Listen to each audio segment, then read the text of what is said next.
What's up, family? It's Kahir the Conqueror here. False gods.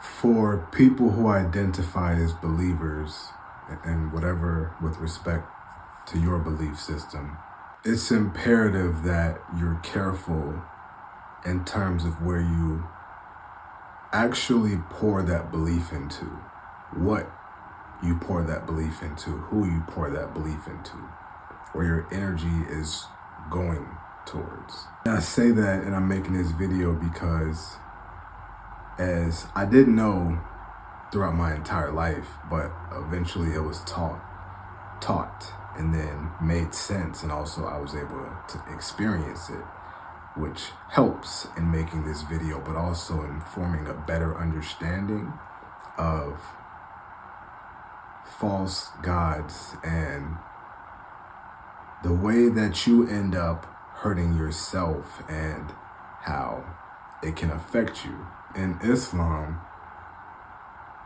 one of the grave mistakes, intentional or unintentional, that could be made for somebody who identifies as a believer is polytheism, the belief in many or multiple gods. And that's not necessarily where I'm going with this, so stay with me. It doesn't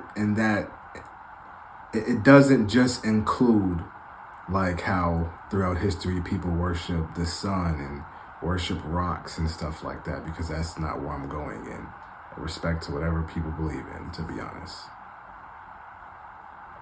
But you also can, as I've learned and we've been taught, you can do that unintentionally as somebody who believes in whatever higher power they say they believe in. See, I got in trouble personally by unknowingly putting other things and people on the same level as God. Not on purpose, but inadvertently.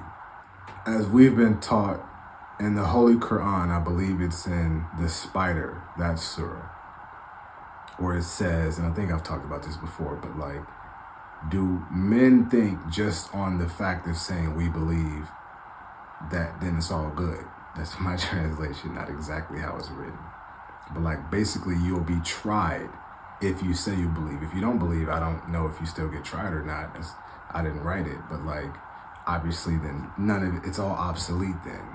But if you believe, do you think just by saying it, you're all good? See, anything can become a god if you're not careful, as we've been taught. You got a habit. So the need to smoke a cigarette can become a god to you. Food, we need to eat food, but the dependence on food can become your god. Sex, we need that to reproduce and procreate, and we enjoy it, but that can become a god. Validation, people want to feel good. Ego needs to be stroked. Validation can become a god. A promotion for a career or job aspirations, that adrenaline rush or that focus can become a god. So there are many things that we can pour all of our energy and let that leak towards and get in trouble. And the reason why I say trouble is because if that's not what you want to do, then the trial can become associated with what you associate with God. All right, now hopefully this is making sense. Let me tie it together. See, we're tried by like the things you desire, love, want, stuff that's in your life. So for instance, if that is a job and a promotion, a career, whatever, if something goes wrong with that, for some reason you're unable to perform the way you did, injury, sickness, something like that, you got to take care of somebody ill and ailing at home, or you get let go, somebody comes in and takes your spot, now what? That can change your entire world. It can blur everything to you because it's a shock and it catches you off guard. And these are things that can just happen regardless of whatever you believe. So that's not the point. And like, I'm not the manufacturer of all of this, but validation. If you always need applause and approval and things like that, when you don't get it, then what? A person that you're in love with and you believe loves you, something goes wrong with that, then what? It can take you, all of those I just mentioned can take you from here and bring you down here, and now you're humbled. And that's a pain, usually, if you care that much, that can hurt deep. And it can be tough to heal and manage. And these are just all things that I think to a degree, it's influence that we praise and idolize, and we attenuate the same level of praise towards that we should, whoever we say we believe in. All of that is important. Hopefully all of that makes sense. Is because when you put whoever, whatever you believe in, number one. So for instance, me, put Allah as number one. If any of that stuff happens, it still won't feel good. It still won't be pleasant maybe, but you can handle it better. You're not as attached. So if trials come, you can handle them better. With any of these things that we desire and want, which are good, they can only temporarily give you satisfaction. So if it's taken away, then there's a void.